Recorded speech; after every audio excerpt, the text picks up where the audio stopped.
Bonjour à tous et bienvenue dans mon univers. Alors aujourd'hui je m'attaque au El Goliath Tarot, qui est un tarot que j'aime beaucoup, qui est très chamanique et pour lequel j'ai traduit ce magnifique livre pour vous en faire la présentation. Alors le livre est très complet, donc on a l'auteur qui nous fait une description de la raison pour laquelle il a créé ce tarot et de toutes les cartes de manière très précise. Donc il vous détaille l'histoire de la carte, il vous détaille les mots-clés, il vous détaille les mots-clés inversés et il vous explique la raison pour laquelle il a fait telle ou telle représentation. Alors comme à mon habitude, je vais juste vous reprendre les représentations qui figurent sur les cartes et je ne vais pas vous reprendre toutes les significations parce que mon but est simplement de vous faire comprendre les représentations telles qu'elles ont été faites par l'auteur.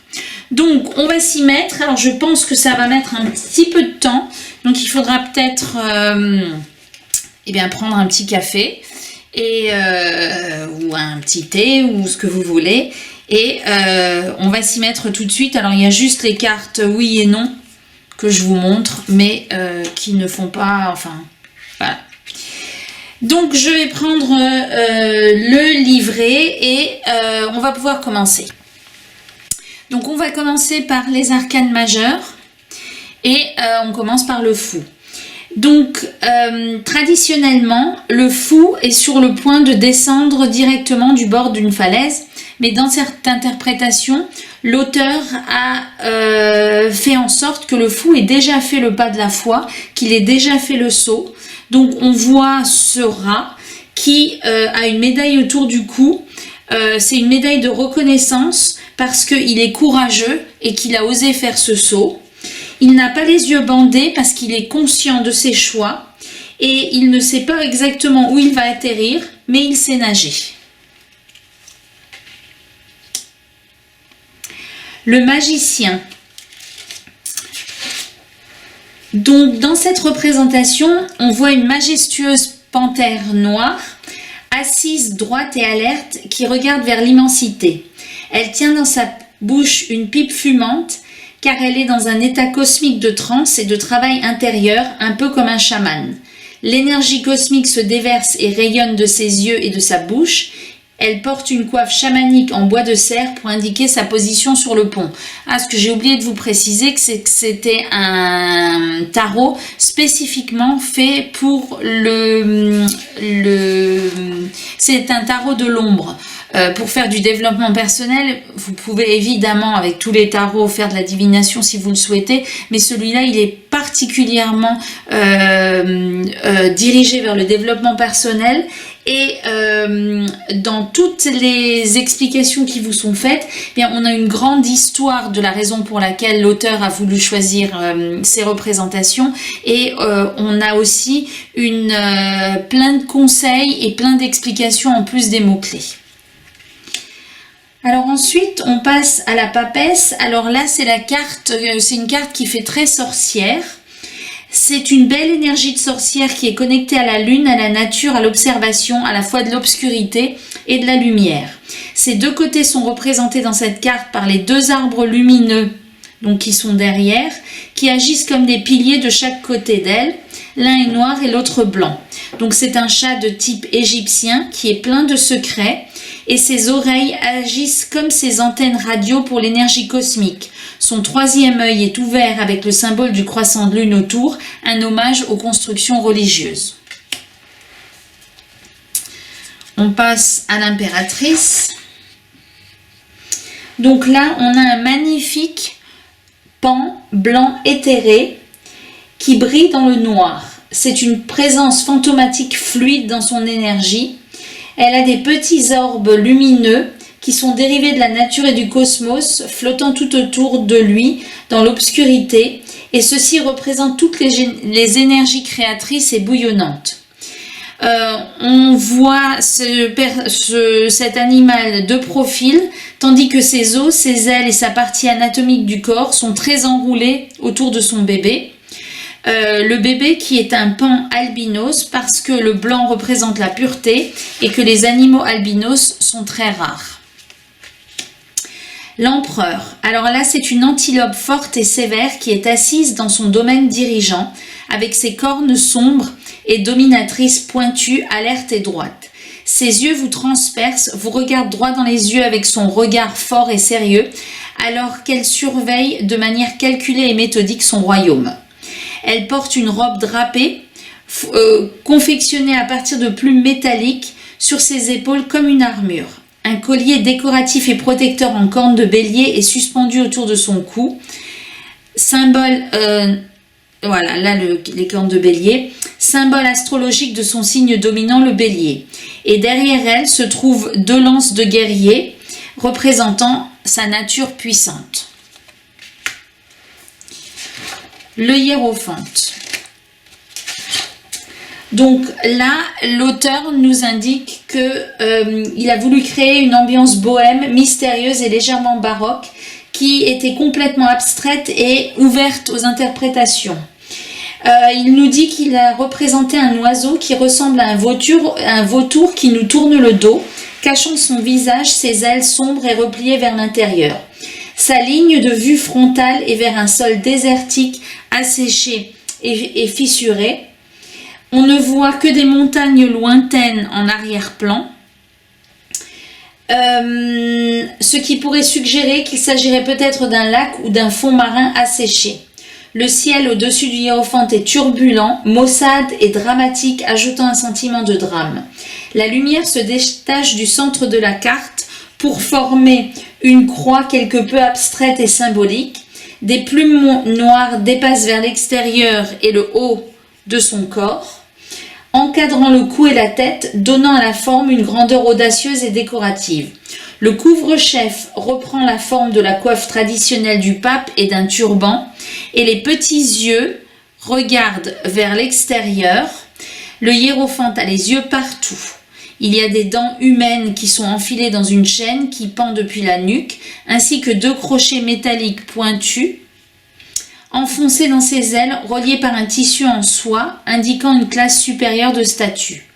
Et au-dessus de sa tête sont suspendues des clés noires de différentes formes, certaines même en forme de symboles religieux, ce qui est révélateur de la nature de porte spirituelle du hiérophante. Les amoureux. Donc, l'auteur a choisi le flamant rose parce qu'il est beau et passif. L'idée de ces 2 flamants roses se réunissant et plaçant leurs têtes l'une contre l'autre crée non seulement une jolie forme qui évoque le cœur traditionnel, mais aussi celle de l'union et de l'abandon. Il a dessiné plusieurs plumes entrelacées pour symboliser la fusion comme un seul oiseau siamois, et les perles drapées qui pendent autour de leur cou viennent signifier que c'est une union et un beau sentiment qu'il est peut-être difficile à trouver parce que les perles se trouvent difficilement dans la mer. Le chariot. Donc là, il a représenté des chevaux parce qu'ils sont souvent utilisés comme moyen de transport. Et là, on a un magnifique cheval blanc. Alors, il nous dit que c'est un cheval blanc. En noir et blanc, on a du mal à distinguer, qui est tout près de nous, qui est debout sur un lit fissuré au sol du désert. Le cheval vous regarde directement, très fort et affirmé dans son regard. On a une impression de mouvement dans la carte, à travers le vent qui souffle dans sa crinière, et dans le ciel, un cerisier en fleurs perd ses feuilles alors qu'elles sont emportées par le vent sifflant.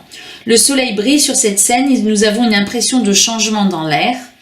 Elle n'a aucune contrainte, le cheval n'a aucune contrainte autour du visage et du cou, ce qui implique qu'il est un esprit libre qui est là pour se déplacer.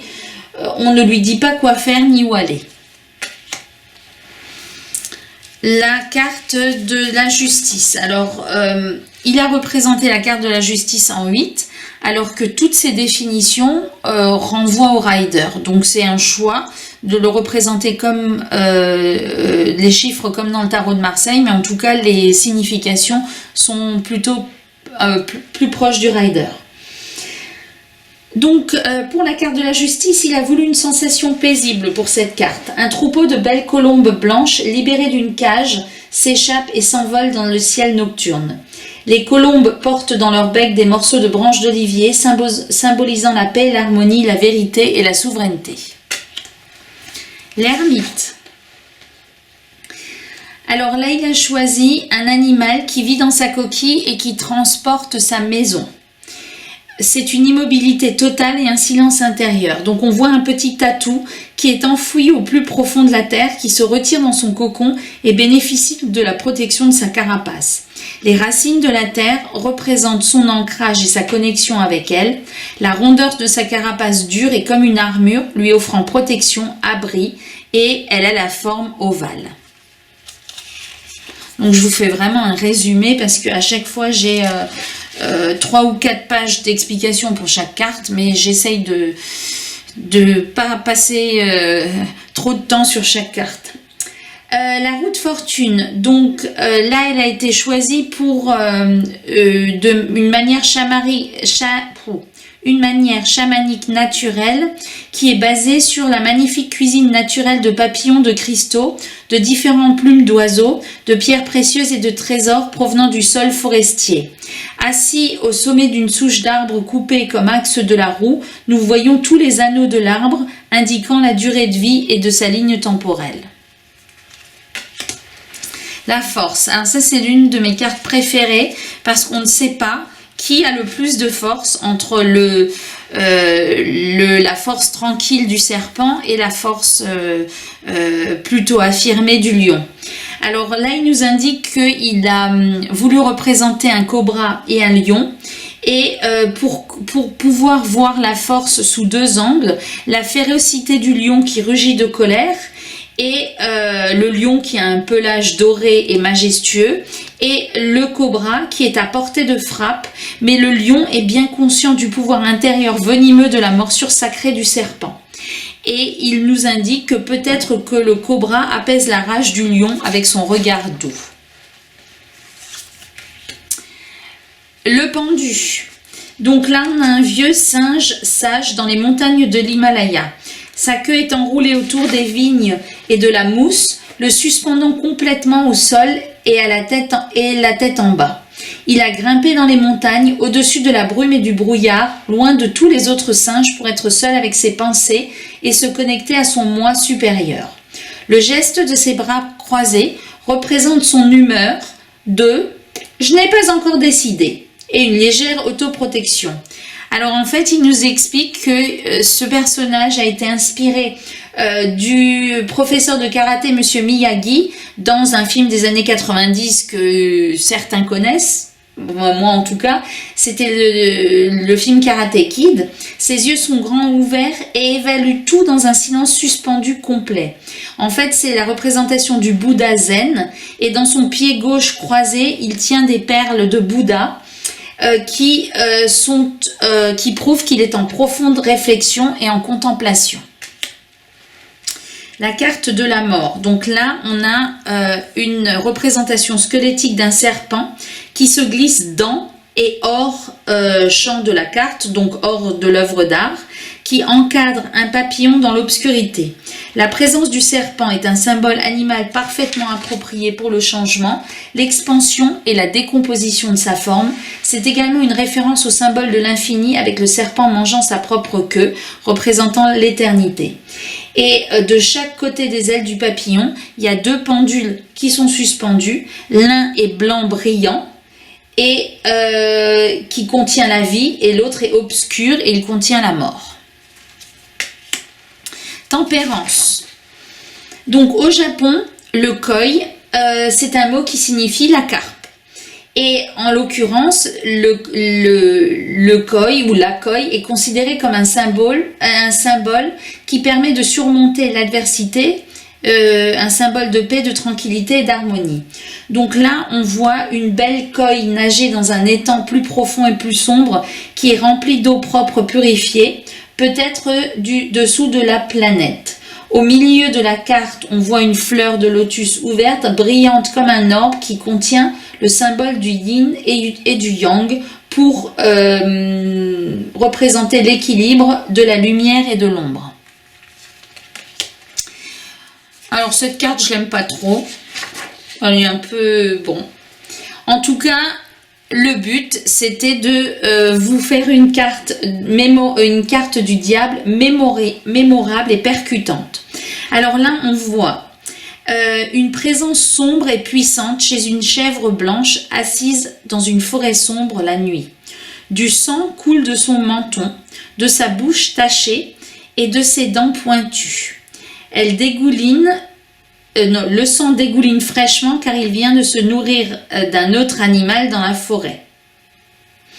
Ses yeux sont complètement noircis et il n'y a aucune vie en eux. Il s'agit d'un monstre parasite qui se nourrit des forces vitales et d'autres créatures afin de maintenir sa propre force vitale. Enroulée autour du cou de la chèvre se trouve une queue tordue et sinistre qui mène à une langue fourchue. Donc là. Et à deux petits yeux perçants qui vous regardent. Il s'agit d'un serpent à écailles noires, symbolique de la prise de conscience que c'est le serpent qui contrôle les actions de la chèvre et non la chèvre en lui chuchotant des ordres à l'oreille. Derrière la chèvre, à l'arrière-plan, se trouve une forêt dense et sombre, représentant symboliquement le fait que vous pouvez facilement parcourir le sentier, passer devant l'endroit où la chèvre est assise et vous éloigner du sentier venteux dans l'obscurité, en oubliant par où vous êtes entré et vous n'y reviendrez jamais. La carte de la tour. Alors ici, on voit un bel arbre, tout illuminé, dans un éclair de chaos total, alors que la foudre fait rage d'une tempête furieuse qui frappe sur cette scène. Les oiseaux de l'arbre forment en quelque sorte une famille et ont découvert que cet arbre est un endroit où ils vivent, leur nid est un sanctuaire. Ils se croyaient à l'abri de la pluie, de la grêle et du tonnerre, mais tout d'un coup, une nuit, tout a changé. Leur monde entier était complètement déchiré et divisé en 1 million de petits morceaux. L'étoile. Donc, l'auteur nous explique que lors d'une de ses nombreuses randonnées dans une forêt de pins, il est tombé sur ce bel arbre complètement sectionné à la base de son épais tronc, que l'arbre avait été pris pour son bois, mais que dans la souche restait quelque chose de tout à fait spécial. Le cœur de la souche d'arbre montrait une belle étoile de manière la plus abstraite et la plus tordue, et c'est la raison pour laquelle il a choisi cette représentation pour la carte de l'étoile. La carte de la lune. Là, il n'y a pas vraiment d'explication de la signification particulière de la carte. On vous indique que l'auteur a voulu se concentrer sur une lune anatomiquement correcte, entourée de nuages et d'ombres dans le ciel nocturne, donnant à la carte un sentiment de mystère et de beauté. La carte du soleil. Là, il a voulu rendre un hommage honorifique à l'idéologie traditionnelle de Rider-Waite-Smith. Donc, il a dessiné un magnifique champ de tournesol pour donner un sentiment de jeu, une belle femelle ours polaire avec des taches sur la poitrine et assis sur son dos, son bébé est enjoué et effronté puisqu'il tire la langue. Elle montre vraiment sa joie intérieure. Le drapeau flottant dans le champ au-dessus d'eux représente la liberté et le bouclier solaire qu'elle tient dans ses griffes représente le soleil et son énergie, mais aussi la protection. Ensuite, le jugement qui... alors à chaque fois, je ne vous l'ai pas indiqué, il y a à chaque fois des mots-clés ou des cartes renommées qui sont indiquées sur les cartes. Donc là, on a le jugement, aussi la transcendance. Alors, on voit des gros nuages sombres et maussades, légèrement arrondis dans le ciel. Ils portent un sentiment de drame et de puissance, dominant la scène. Traversant ces nuages, nous voyons de beaux gros éclats de lumière éclater à travers les nuages s'abattant sur une mer turbulente. La lumière qui brille représente une sorte de conscience sainte qui existe et qui veille sur nous. L'animal principal de cette carte, un ours polaire blanc. Sa fourrure blanche symbolise la pureté qui transpire autour de lui et en lui. Les faisceaux lumineux traversent l'océan et pénètrent dans l'eau. Il semble que l'ours traverse une période difficile et se bat un peu en mer. Et la signification, c'est à l'intervention divine de voir s'il reviendra au rivage ou non, en gardant l'esprit que les ours polaires peuvent nager sur des kilomètres et des kilomètres dans l'océan. Et on finit par le monde qui a été renommé le cercle sacré. Vous avez plongé dans la grande mer de la vie et vous y étiez un poisson. Alors donc tous ces poissons nagent dans le cercle de la vie, dans leur propre petit micro et macrocosme. Il a dessiné des filets qui ont été jetés autour des poissons, des filets qui s'enfoncent de plus en plus profondément dans une spirale dans les abysses de l'océan et des faisceaux lumineux qui sortent des profondeurs. Les filets représentent des mains qui l'entourent, comme si vous aviez jeté votre filet dans l'océan et que vous essayiez d'attirer ces trésors vers vous pour les embrasser. Voilà la présentation des cartes majeures. On poursuit avec les coupes. Alors, s'agissant des mineurs, donc là, il n'a pas fait 3-4 pages par carte, mais il a quand même donné une description de chaque carte sur une demi-page à peu près, donc avec toujours les mots-clés et avec toujours les interprétations pour du développement personnel. Donc là, on est dans l'as de coupe.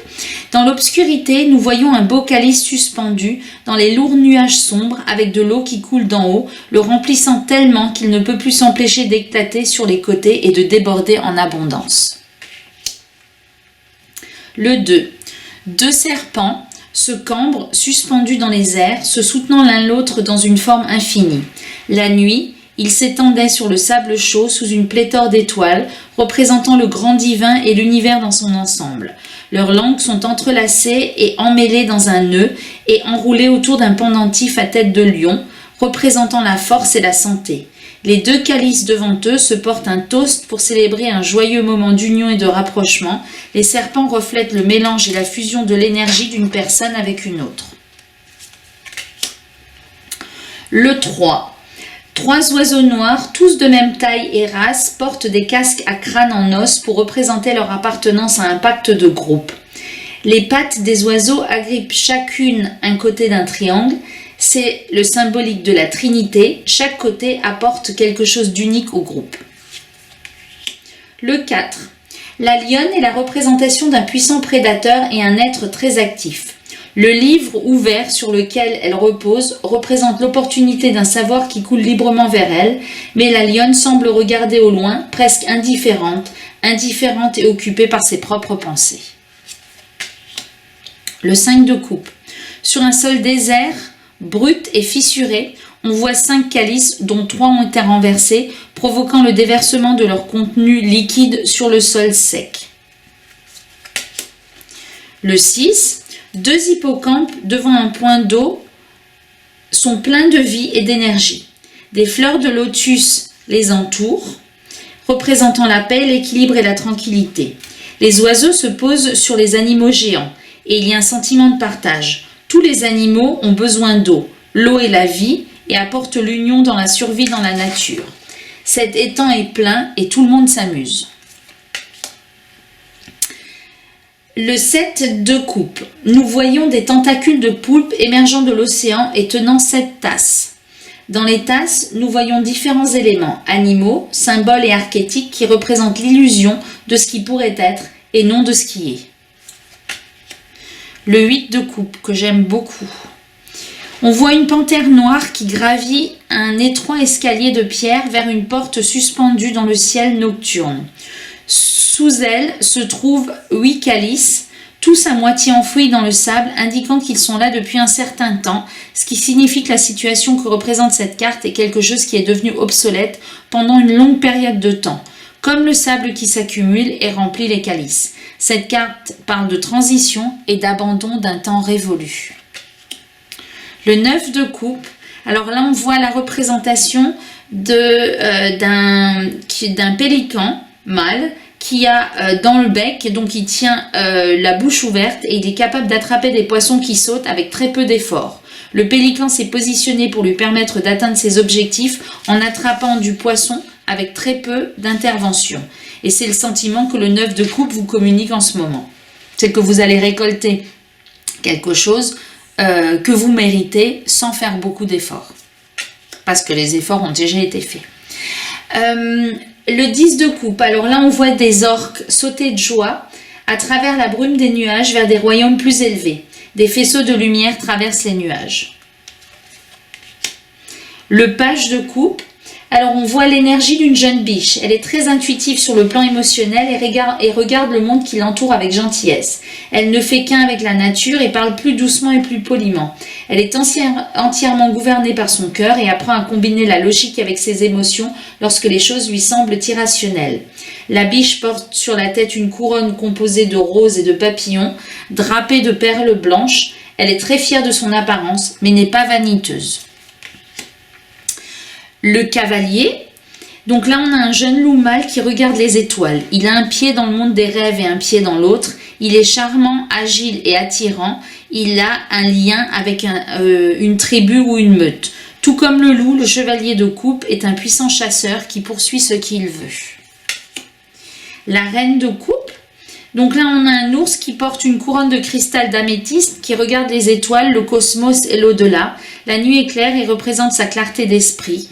La reine de coupe est calme et complètement là où elle doit être. Et on termine les coupes avec le roi de coupe. C'est le roi du ciel. Il plane au-dessus et voit tout de loin. Il est entouré d'une sombre tempête, mais il reste calme dans le monde naturel. L'aigle est le chef de toutes les autres créatures ailées. Il est le maître du jour, tandis que la chouette est le maître de la nuit et du monde nocturne. C'est un chasseur pourvoyeur gracieux qui maîtrise parfaitement ses humeurs et ses émotions.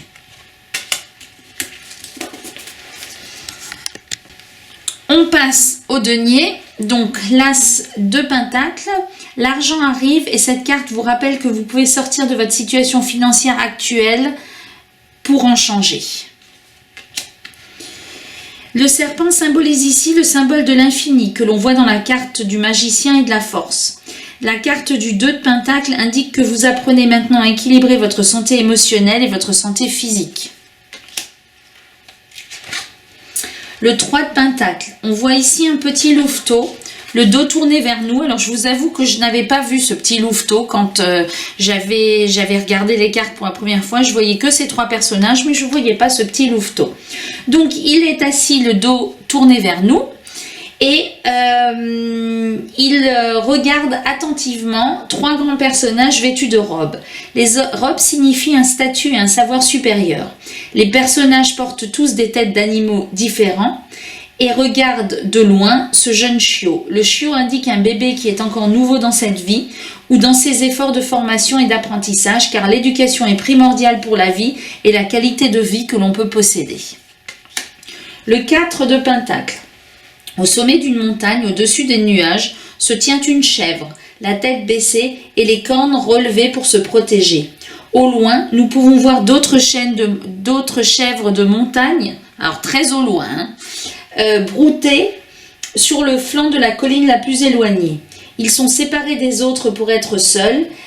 Cette chèvre sent qu'elle n'a pas besoin des autres dans sa vie, alors elle a déménagé sur une autre montagne où elle pourrait avoir toute l'herbe et la végétation pour elle seule et n'avoir à les partager avec personne d'autre. Elle estime que les autres chèvres n'apportent aucune valeur à sa vie.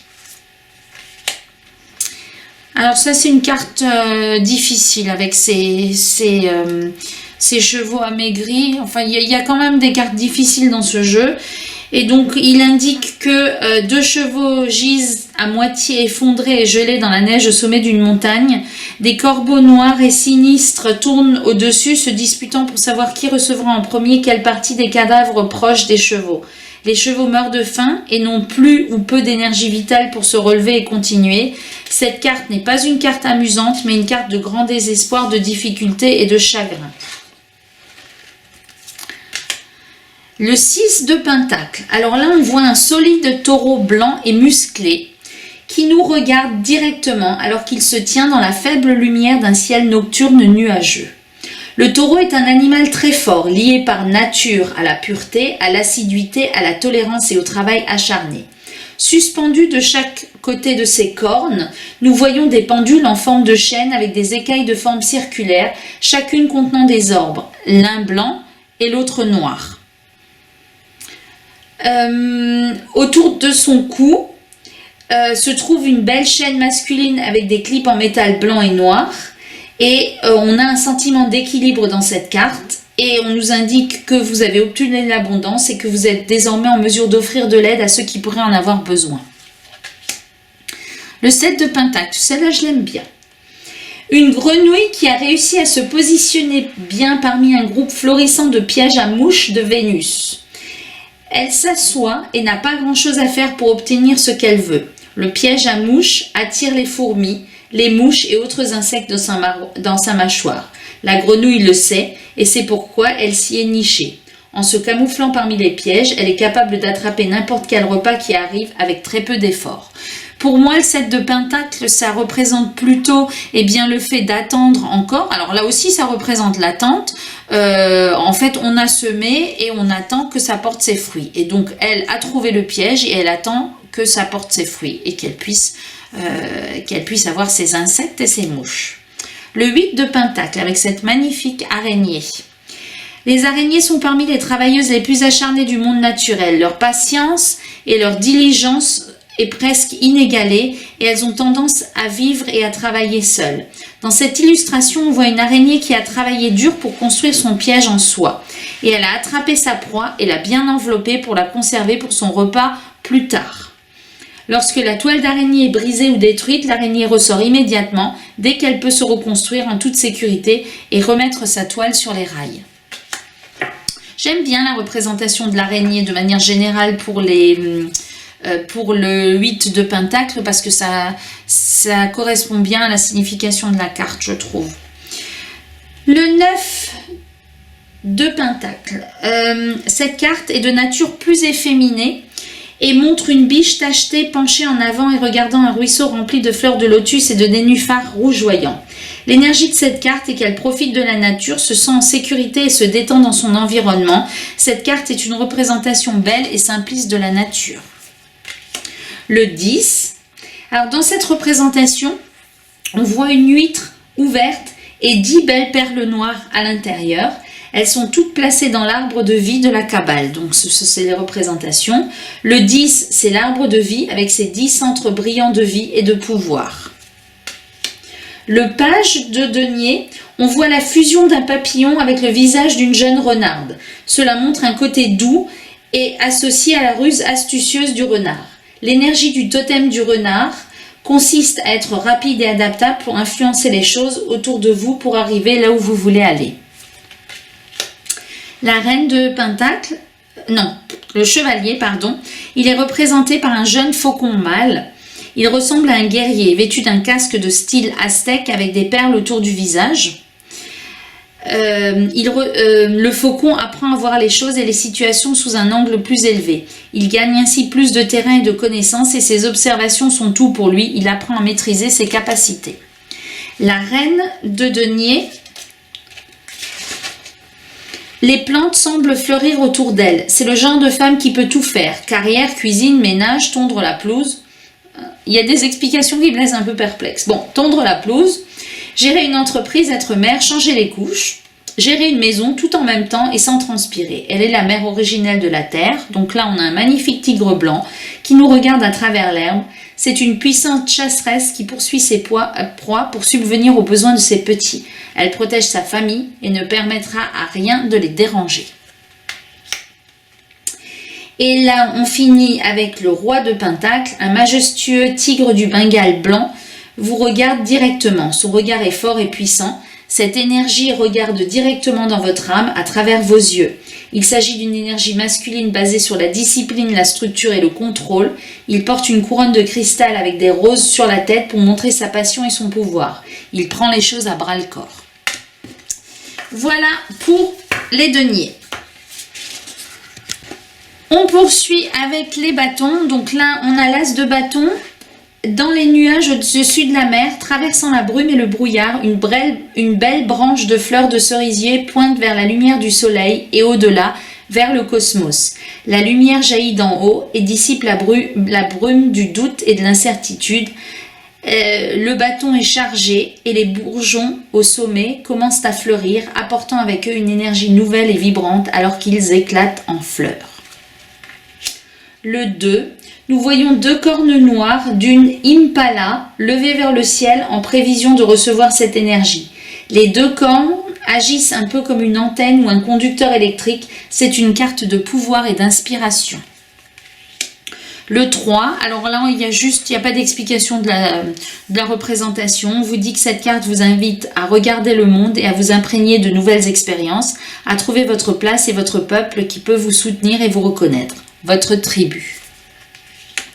Le 4 de bâton, on voit 4 éclats de lumière, donc sortir des 4 nageoires d'une mère tortue de mer, illuminant tout son corps dans une vague d'énergie cosmique. Elle traverse l'eau majestueusement en portant en elle une nouvelle vie. La vie sous la forme d'œufs non éclos que l'on peut voir illuminés dans son ventre. Cette carte parle de famille, d'épanouissement et d'amour. La carte du 5 de bâton. Alors là, il y a 5 branches sombres d'un même arbre, un grand cactus. Alors, la 5e, elle est là. Faut suivre. Les 5 branches du cactus s'efforcent de se déplacer vers le haut, mais il n'y a ni harmonie ni soutien les unes des autres. Et bien qu'elles soient toutes côte à côte, il n'y a pas d'unité ici. Le 6 de bâton. Cette carte montre une ruche saine et prospère. Les abeilles sont l'un des animaux les plus travailleurs au monde et elles travaillent toutes ensemble dans un sentiment d'unité et de compréhension pour atteindre leur objectif. On oublie souvent que sans elles, les humains ne seraient pas en vie car les abeilles pollinisent la planète permettant à tous de croître. Cette carte représente une ruche florissante où tout le monde travaille ensemble pour atteindre ses objectifs et ses tâches. Le 7 de bâton. On voit ici une loutre solitaire sous l'eau. Elle est occupée et travaille dur pour construire sa maison, créant ainsi une base solide pour elle et sa famille. Les loutres sont des mammifères communautaires qui ont un esprit d'équipe et peuvent généralement être vus travailler ensemble. Le 8 de bâton. Dans le 8 de bâton, on voit une pluie de météores tomber du ciel nocturne. On a le sentiment que notre inspiration a atteint son apogée et qu'on a maintenant complètement mis en mouvement quelque chose sur lequel on était obsédé depuis un certain temps. On se déplace maintenant à une vitesse rapide et les choses qu'on désire affluent cosmiquement vers nous. On se sent motivé et épanoui. Le 9. Cette représentation indique que vous avez traversé quelque chose d'assez lourd. Vous êtes entré dans une forêt pour une petite promenade, mais ce qui semblait être une petite promenade s'est transformé en une nuit sombre de misère et d'horreur à mesure que vous réalisiez lentement que vous étiez perdu. Vous finirez par passer de l'autre côté et le soleil brillera comme il le fait toujours. Continuez à vous dire cela, cette carte montre le moment où vous voyez le jour. Enfin, il y a une lumière au bout du tunnel. Le ciel s'est éclairci et vous avez traversé cette période sombre de votre vie. Les branches avant vous commencent à tomber en panne et vous ne vous sentez plus piégé et seul. Et le 10 de bâton, alors là c'est la représentation d'un bousier. Il peut soulever et tirer plus de 1000 fois son propre poids. C'est l'équivalent d'un humain qui pousse un gros bus. Nous voyons sa force affichée alors qu'il tient un anneau d'épines acéré au-dessus de sa tête. Ce n'est pas une carte positive dans le sens où, certes, il se sent libre, mais il est complètement dépassé et il a pris un poids beaucoup trop lourd et éprouvant pour son corps. Le page de bâton, alors là, on a un pigeon qui vole de nuit vers la lune. L'énergie des pigeons est étroitement liée à leur capacité, leur vitesse et leur altitude. Ils transportent des informations, ce sont des oiseaux robustes qui peuvent voler loin. Le cavalier de bâton, on voit la force d'un élan adolescent dans la neige. Des petits oiseaux sont descendus et se sont perchés sur lui. Et cela ne le dérange pas. Cette énergie est celle d'un garçon ou d'un adolescent fort qui apprend qui il est et s'épanouit. La reine de bâton. La reine de bâton est assise au sommet des branches des arbres et capable de tout voir. Dans cette représentation, elle porte également un attrape-rêve intégré dans sa couronne, tissé avec des cornes de cerf. Ses yeux brillent comme si la puissance de l'univers se projetait vers l'extérieur, un peu comme de petites étoiles scintillantes. C'est une femme forte et digne qui a su s'épanouir. Et la dernière carte, nous voyons un cerf blanc, vibrant et fort qui nous regarde droit dans les yeux. Il brille. Ses bois se ramifient pour former une magnifique couronne attrape-rêve, lui aussi. Autour de lui se trouvent de longues plumes blanches, lui suggérant un sentiment de pureté audacieuse et vibrante. On termine avec la suite des épées. Donc l'as d'épée. L'idée de cette carte n'était qu'une admiration abstraite pour la forme d'une queue de serpent sur un sol de boue aride et desséché. Le faisceau de lumière et la lueur provenant de la queue du serpent symbolisent une percée, comme si vous ne pouviez pas voir, mais maintenant vous le pouvez. Le 2. Dans cette représentation légèrement macabre du 2 d'épée, nous voyons une femelle phoque, un animal plutôt social, qui a nagé loin dans la mer sombre de la nuit, avec seul le croissant de lune éclairant son chemin. Elle tient 2 épées tranchantes sur sa poitrine, dans une position défensive et d'autoprotection, toutes 2 pointées vers l'extérieur. Ses globes oculaires sont absents, ce qui est un peu glauque quand même.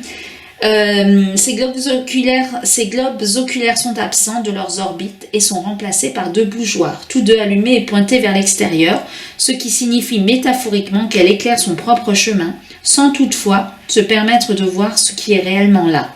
Ne voyant que ce qu'elle veut voir, cela fait référence au fait que les yeux sont inutiles si l'esprit est aveugle. Je vous laisse méditer sur la question. Le 3 d'épée, on voit un tronc de chêne tordu qui a été coupé en 2.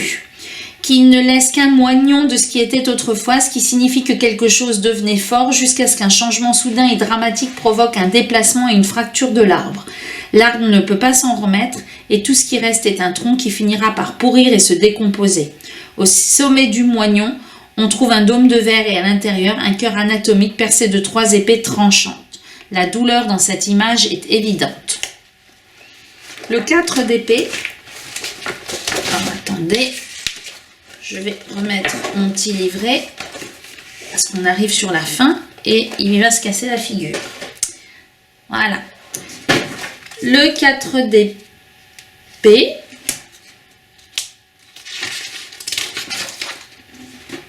Alors là, on voit un lapin blanc représentant la pureté et l'innocence en position fœtale sous un doux lit d'herbes et de fleurs, entouré et protégé par la nature. Au-dessus du lapin se trouvent 4 épées pointées vers l'extérieur, formant presque une barrière de protection. Le lapin prend ce temps pour ralentir et réévaluer ses pensées et ses sentiments intérieurs, pour se ressourcer et retrouver la clarté. Le 5, on voit une falaise sombre et lugubre au milieu d'une tempête. Au bord de la falaise se trouve un petit scorpion blanc qui livre un bon combat à un adversaire colossal, un scorpion noir géant. Il continue de faire face à chaque coup, sachant qu'il serait sage d'essayer de s'éloigner de la bataille pour vivre un autre jour, mais il ne peut pas car il est adossé au bord de la falaise. Le 6.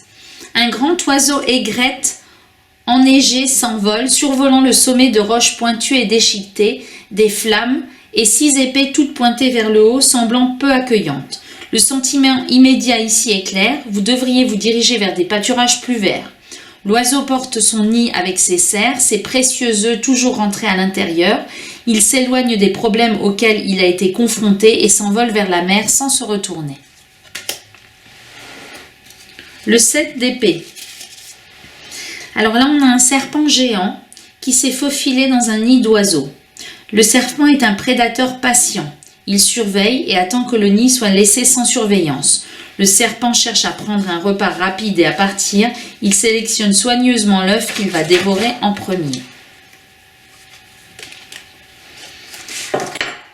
Le 8. Un ours polaire sous la glace. Ses yeux tristes nous regardent à travers la carte en disant « Aidez-moi, sortez-moi d'ici ». C'était l'intention de cette carte et c'est ce qui se passe et ce qui se passe est très clair. Le 8 d'épée qui l'entoure l'empêche de remonter à la surface, créant presque un sentiment claustrophobe d'être complètement piégé dans une situation. Le 9. Dans cette carte, on voit la situation sombre à laquelle est confrontée une tortue de mer échouée, alors qu'une énorme vague de bâtiments sombres la domine sur le rivage. Une vague qui semble être sur le point d'effacer absolument tout ce qui se trouve devant elle. La tortue est une représentation de l'état émotionnel de stress, d'inquiétude, d'anxiété, de chagrin et de retraite. La tortue peut glisser et nager, mais sur Terre, elle est soumise aux lois de la gravité et doit donc se déplacer lentement. Quoi qu'il en soit, si la tortue essaie de bouger, cela ne changera pas le résultat. La vague est une métaphore abstraite du sentiment d'être complètement submergé par une force qui vous pousse jusqu'à votre point de rupture totale. Le 10 d'épée. On voit ici un sol désert et fissuré avec un arbre mort et tordu au-dessus d'un grand trou noir. Un corbeau est assis au-dessus du trou et regarde vers le bas dans son immensité profonde.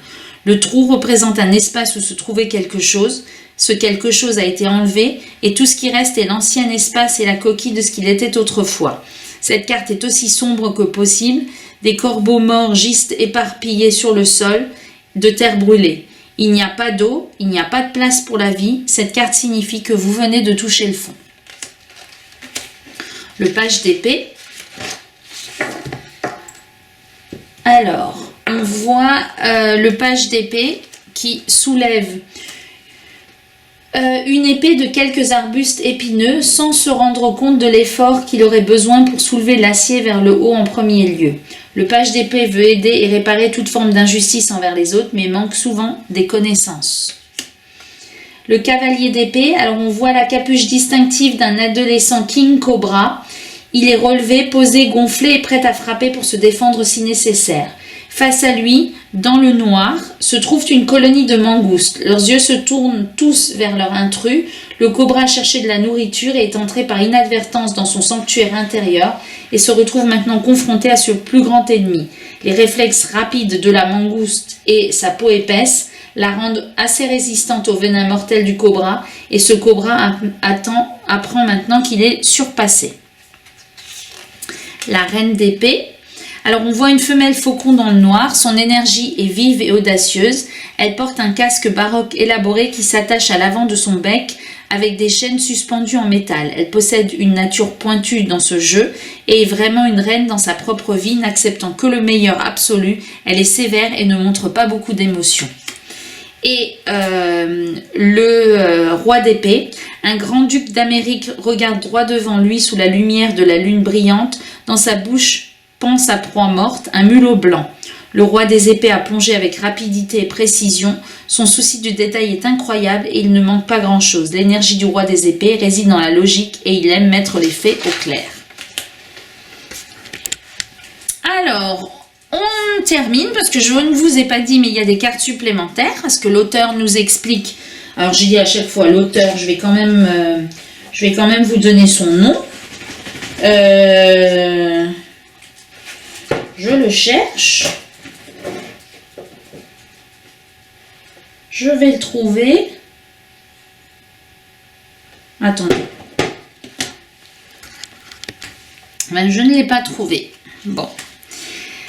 Donc, il y a des cartes complémentaires, vraiment, que pour du développement personnel, pour des conseils et pour voir ce qui ne va pas dans la vie actuellement.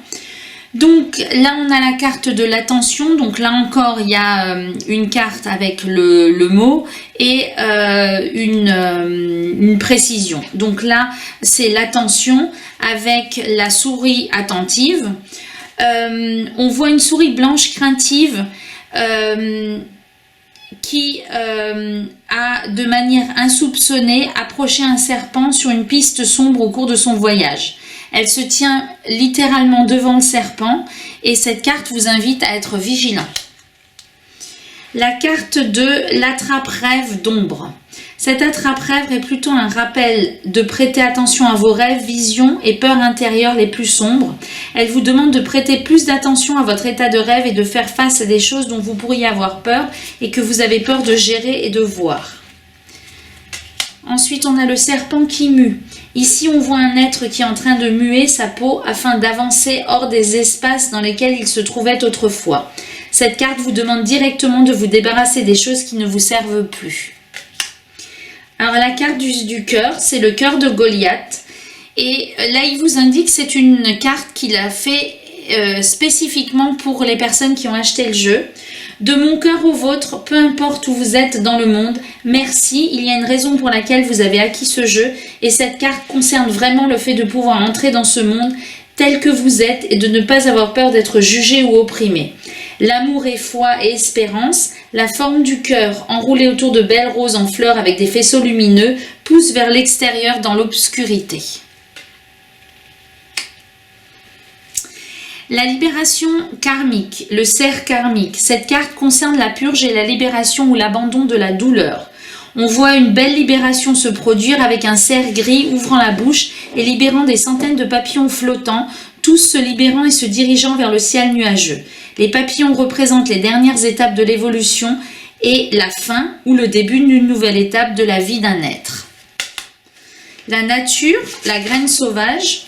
Le pin est un arbre à feuilles persistantes et son parfum est une odeur nettoyante, très puissante qui peut aider à améliorer votre concentration spirituelle lors de la méditation et le yoga.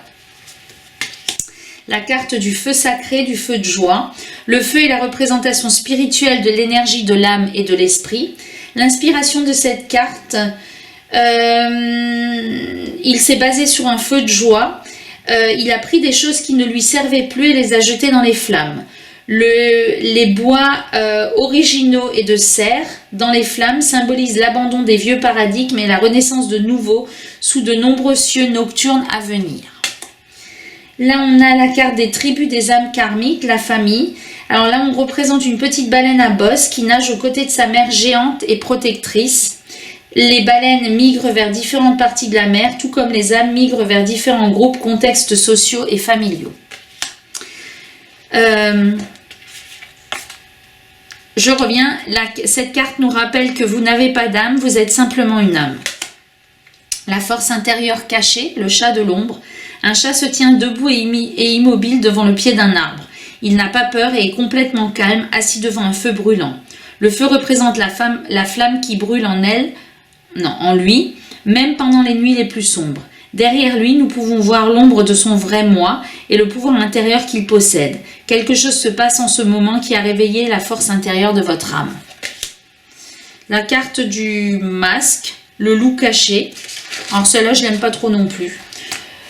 Un loup lève la tête en signe de triomphe alors qu'il porte un visage qui n'est pas le sien. Cette carte montre une personne qui n'est pas clairement celle qu'elle semble être. Gardez votre esprit fort et suivez votre propre vérité. Ne suivez pas les autres aveuglément.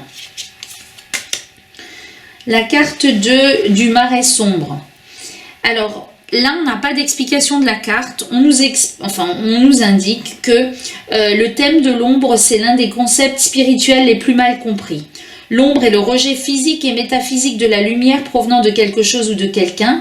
L'ombre est la partie de nous-mêmes que nous ne pouvons pas voir, que nous ne voulons pas gérer. Cette carte vous demande de regarder votre ombre intérieure et d'essayer d'en accueillir une meilleure connaissance. Et en prolongement de cette carte-là, il y a une carte qui n'a pas de nom. Et il nous indique qu'il l'a nommé l'arbre d'ombre. Et là, il faut regarder cette carte, il faut fermer les yeux. Et il l'a basé sur, en fait, ce que vous voulez lui donner comme signification. Tout ce que vous pouvez lui donner comme signification. Donc, c'est inspiré d'un arbre dans le monde naturel et du test de Rorschach Inkblot. Vous devez puiser à l'intérieur de votre propre moi pour interpréter et transmettre ce que les choses signifient à votre manière. L'homme médecine, donc le guérisseur. Cette carte appelle votre chaman intérieur avec le son d'un tambour en peau d'animal battant. On voit ici un guépard tribal chamanique, peint d'eau, de perles et de coquillages. Au sommet se trouve un oiseau qui surveille, tout comme le troisième œil, du puissant chat. Il est capable de voir le passé, le présent et le futur. Le chat de... Non, alors la graine d'étoile. Nous nous connectons tous aux graines d'étoiles. Aux yeux du grand univers et du démiurge, nous sommes tous des enfants du collectif cosmique. Il n'y a pas d'âme spécifique au-dessus d'une autre. La carte du sage, de la pureté. Éliminez de vous toute fréquence vibratoire négative, toxique ou inférieure qui se serait accrochée à vous et qui ne correspond pas à l'état naturel de votre être. Sur cette carte, on voit une grosse coquille d'ormeau surmontée d'un bâton de sauge. Le brûlé est communément appelé bâton de tâche. Cette carte vous indique qu'il est peut-être temps de vous nettoyer dans votre champ aurique et dans votre maison, votre lieu de travail ou votre habitation en général. Voilà, et donc ça, ce sont les cartes oui et non que je vous avais présentées en début de présentation. Donc, je vais vous faire juste un tirage d'une carte pour un conseil dans une situation. Alors, on va tirer une carte de conseil. Posez-vous une question dans laquelle, un domaine dans lequel vous souhaiteriez avoir un conseil. Et on va tirer une carte. Pour que vous voyez le genre de message qui est délivré par ce tarot. Donc là, on a la carte de la force. Alors, la carte de la force, donc en 11. Donc l'histoire du cobra et du lion, c'est ce que je vous expliquais pendant la présentation. Là, on vous dit que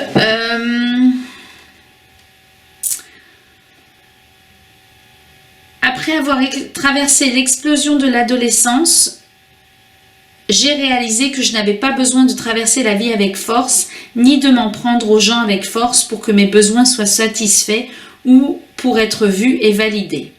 J'ai tourné mon énergie vers l'intérieur et je l'ai mise dans ma créativité et mes dons. Et là, on vous dit qu'il faut vous demander de quelle quantité d'énergie la situation actuelle a besoin et ce qui est exactement nécessaire. Ne vous laissez pas prendre et ne mordez pas à l'hameçon d'une dispute animée ou d'un drame si cela n'est pas nécessaire. La personne la plus pondérée est généralement celle avec qui les gens viennent partager leurs peurs, leurs problèmes et leurs traumatismes, car cette personne est considérée comme un endroit sûr où leur réserver un espace. Donc, on vous dit de ne pas contrôler votre environnement par la colère et par la force, d'agir... que la colère n'est qu'un sous-produit d'un sentiment de piège, de blessure et d'un état d'impuissance, et que cette carte est fortement connectée et centrée sur l'émotion, la résilience intérieure et la persévérance.